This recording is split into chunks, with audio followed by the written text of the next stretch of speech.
The vixen and vanity as her superpower.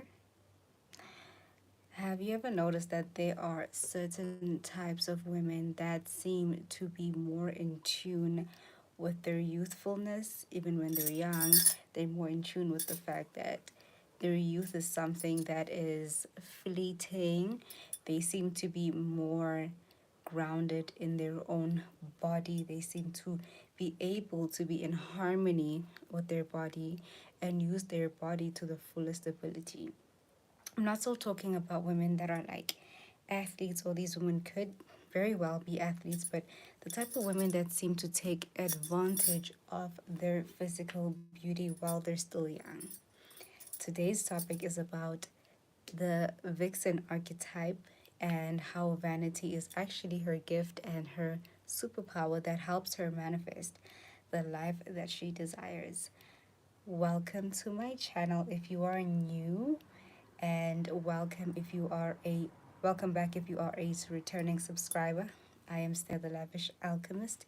I am a healer, transformational coach, and I like to have discussions here on my channel about spirituality, um, the esoteric, and womanhood within our sacred spirituality. Today's topic is about the vixen as an archetype, the vixen as um, what is her manifestation power? How does she relate to her sexuality? And what we can learn from this archetype of woman. So sit back and relax, and I hope you enjoy today's topic. So, the vixen. Here I'm also speaking about women who use their beauty, their physical beauty, who use their physicality to attract things in life. We know a lot about these. We see a lot of these women as influencers. We see a lot of them as actresses, as singers. And one thing that we can say, whether they are in an industry where could also be models, right? They could be in an industry where they use their bodies to make money and anything of that sort, right? One thing I've noticed about these women is that they seem to be grounded in their body and in physical reality. If you've ever been around the vixen archetype, she seems to be very aware of how the world around her works. She does not feed into this notion or this idea of being holier than thou. She's not concerned with being humble. She's not concerned with, acting like people are not shallow, because human beings are shallow. She doesn't care about being all deep. And even if she is, that is a side that maybe she may keep to herself. But when it comes to the world, she understands how to navigate the physical realm. These women really do operate in their lower centers. Their root, they tend to be quite grounded. Their sacral area and their solar plexus seems to be, their sacral seems to attract a lot, and their solar plexus seems to be really on fire. They are very goal oriented women, and I'm specifically talking about the ones that use this energy to really further themselves. Maybe they grew up having seen the kind of attention that they get and how people act around them because of their physical beauty, and they quickly realize that, oh, okay. And they quite realize this, a lot of them from such a very young age. Even in their teenagehood, they realize they can use their beauty to their advantage, right? These women are really, in my opinion, like capitalists at heart. They're not afraid to use the fact that they understand that as women, women are objectified.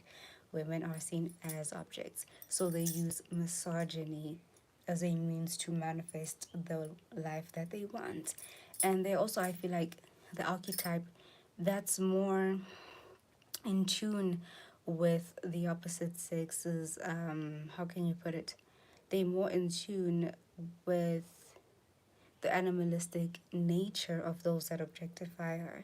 So they have that awareness, as especially as they grow and they encounter those of the opposite sex. They understand that, oh, okay, this is actually a thing, and they get to see the other side that I feel like a lot of women don't see that a lot of women, I guess, would not like to admit or make peace with. They make peace with that very quickly and they use it to their advantage. These kinds of women also have a very interesting relationship with materialism. They don't see, like I say, they don't have this moral high ground of, oh no, I'm not materialistic and I don't like this and that. And, they don't really concern themselves with all that. I feel like on a deep subconscious level, they understand that human beings are quite shallow and that you are judged upon looks. Like first appearances matter, looks matter. So physicality is everything to them. What they can see, touch, and feel means a lot to them beyond anything, beyond anything else. They understand that we're in the physical realm, and everything has a price. They understand that objects has have prices, and they understand there is a price on their beauty that the opposite gender is willing to pay for, to have access to. It's like an intrinsic thing that they just know from the jump. Therefore, they don't waste they don't waste their times trying to not take care of that aspect, because they know that is an aspect that everyone around them cares about. Because then again, these are women that would know. They would know because they carry this physical beauty that is very drawing, right? Whether they themselves dress in a provocative way or not, whether they themselves, call upon this attention, at the end of the day, they know that it works, right? So they can also tend to, the energy centers can be set up in a way where maybe when they were younger they had very open heart chakras. Maybe when they were younger they were more, vibrant and really believing of certain things. But as time goes and they see how people react to their beauty, they learn to be more, more, how can more strategic about how they go about things.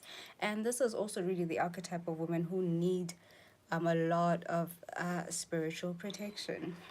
I feel like this archetype of women would do best. They usually ones that are very smart about how they do, because they can tend to be so stuck in the physical.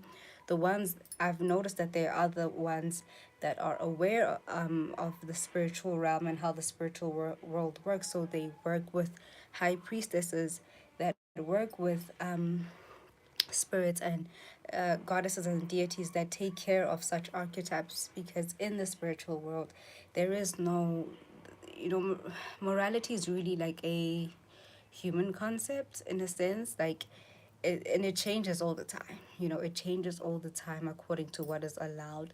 But I feel in the spiritual world things are really understood. This archetype is understood, and there are deities and goddesses that work and that understand this archetype, and that really, I could say, are in support in a sense that they can protect these kinds of women from predatory behavior, because these kinds of women really do face a lot of predatory behavior, right? Because when they are in these spaces that they're in however fashion that they're in, whether they are around the opposite gender in a way where maybe they're in relationships with them, or they are placed in a way to be in display, because the vixen is a woman that does not mind to be on display. She does not mind being eye candy. You need a lot of protection that comes with that. And thank God for them. If they're smart in that sense, they will hire people to help them with their energy, help cleanse their energy, help protect their energy, because they need a lot of protection. And you really have to give it to these women. They're very smart, because the environments that they find themselves in, you really have to think on your feet. If you are around these kinds of women, I mean, the responses that they have to things, it's just like, how did you think of that? Like, how are you such a quick thinker? How they are just capitalists at heart, and they minds move really quickly. They minds move really quickly. And I've realized another thing is, with this kind of archetype, they also they have this relationship with money where they have a lot of appetite for it, and they're not afraid to admit that they like it, right? And I think this is what attracts the opposite sex to them, is the fact that when they attract these kinds of suitors that obviously are ones that like to flex their wealth, or they like to be known for their wealth. They know how to rub their ego. They know how to rub these suitors' egos and make them feel that, yes, you're amazing, this and that. They know how to pull in wealth in a way that is quite, how do I put it? It's quite primal. It's like there's a survival thing with it, but also a primal way of desire. They are not afraid of desire. This archetype is not afraid of using desire as a means to manifest. They don't back down from desire. They don't back down from being seen. They don't even back down from competition. They understand that they understand they sort of understand the system that we live in, that I feel like a lot of archetypes of women don't really get. They seem to get like right away. They get it. They get, this is how the world works. Your looks matter. Take care of your looks. Take care of your body. And, people will respond differently to you. And some of them, they may not even be, considered like, how can I put it? They may not be considered maybe the best looking woman in the room or whatever, but they understand how things work. Okay. And I feel like with these ones that are that can handle themselves in these types of environments, they tend to also be quite ambitious, and you will see that as they grow, they also ground themselves within themselves. Though their sexuality may be something that could have been bought maybe in the earlier years, and it could have been a thing, a hot commodity, and may the best winner winner, or whatever the case may be.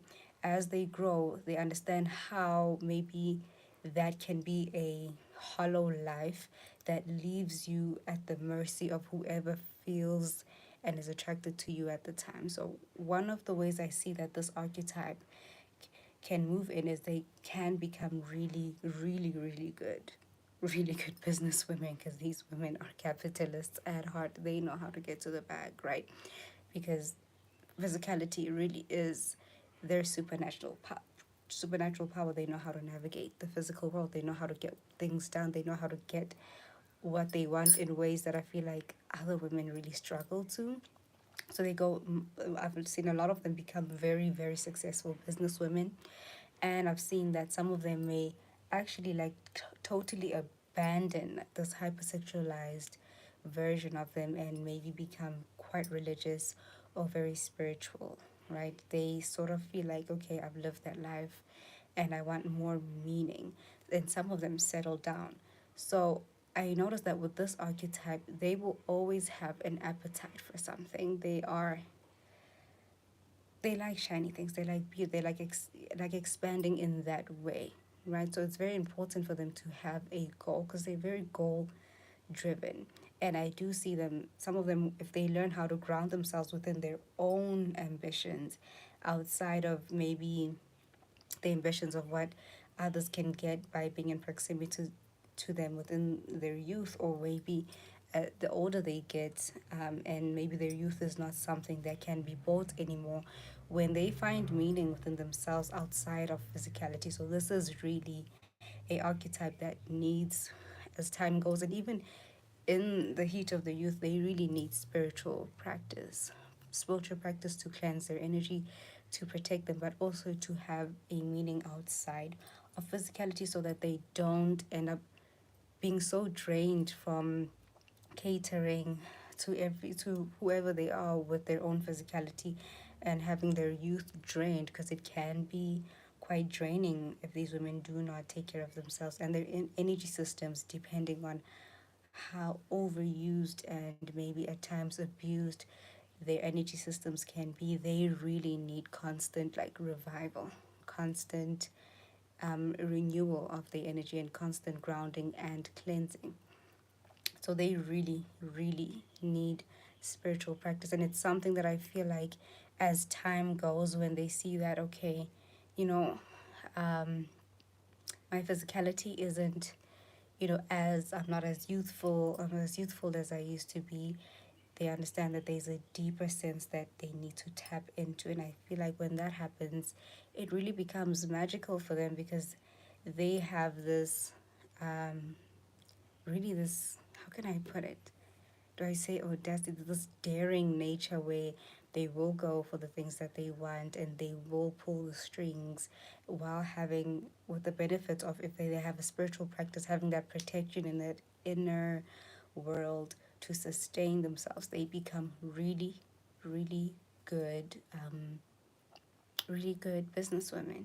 And I feel like when you look at these archetypes when they're older and they've settled down, you can tell for a fact that they do not have regrets. If they've lived their lives in a way that they were free and they were able to just, follow their hearts, and not, I won't say follow their hearts, but follow that desire to have more, that desire to be around maybe wealth and be around big things that are happening.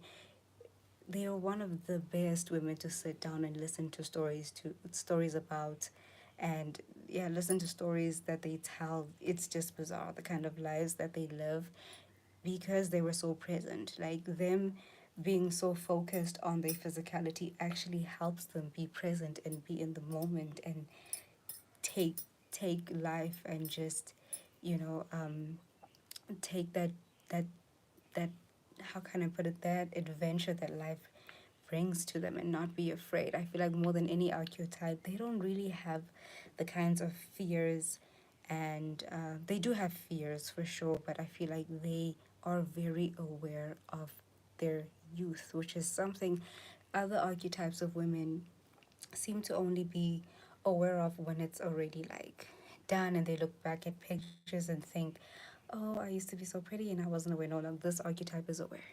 Like they knew.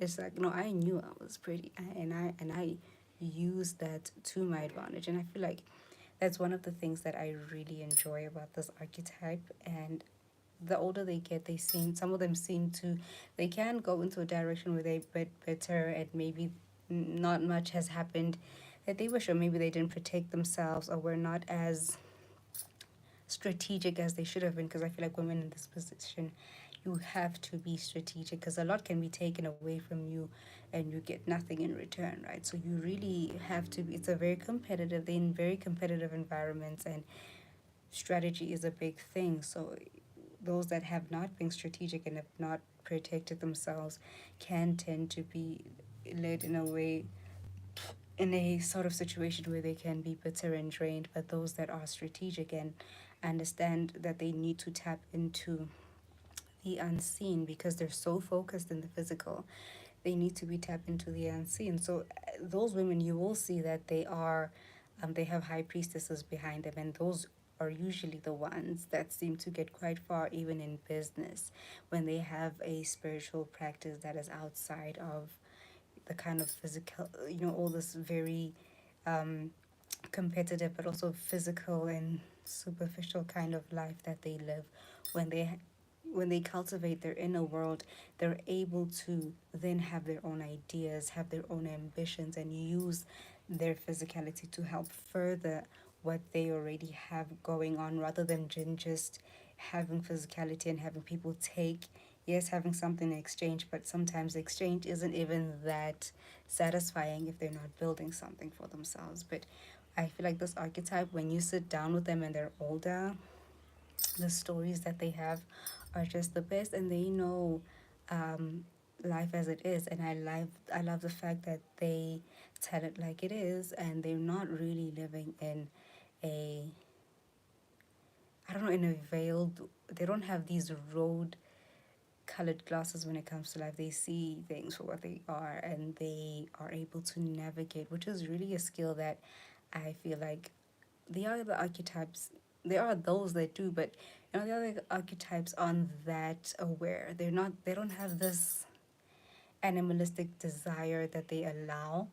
It's more just repressed with them. They don't repress it, they use it. And it's like, I honestly would say that their body just releases these pheromones that are just able to just attract that desire in ways that I feel like the other archetypes don't. They don't. I won't say they don't have it like that, but it's not on the level of the VIXEN. And yeah, I just wanted to talk about that today. Feel free to like, comment, and subscribe. Tell me what you feel about this archetype and these archetypes of women, if you've ever encountered them, because I know we all have. And it's just, I don't know, being around them is always so interesting. They always have thousands of stories. They've lived so many lives. They've seen so many things, and you can always learn so much. And their experience really comes from navigating the world. It's different from like the high priestess's type of like knowledge, where it's the high priestess doesn't, I wouldn't say she doesn't need to experience much, but her knowledge is directly connected. It's connected to the higher realms, and she's able to pull. With this archetype, they really learn from interacting with physicality and having their own unique experiences, and those lessons come as a result of them interacting. And I think that's what I find very interesting. So feel free to like, comment, and subscribe. Also, go to my website and subscribe to my newsletter. I am starting a manifestation challenge in May. So if you feel interested, hit me up. My website really is in my bio. It should be in my bio. And make sure that you have signed to the newsletter, because in the newsletter, I will be letting you beautiful souls know how to go about that, and how I plan on hosting all of us and having meditations and breath work sessions where we can all collectively keep our intentions throughout the day and make sure that we do not wander off mentally as we try to bring forth whatever it is that we want to manifest. So yes, that's where I'm gonna leave it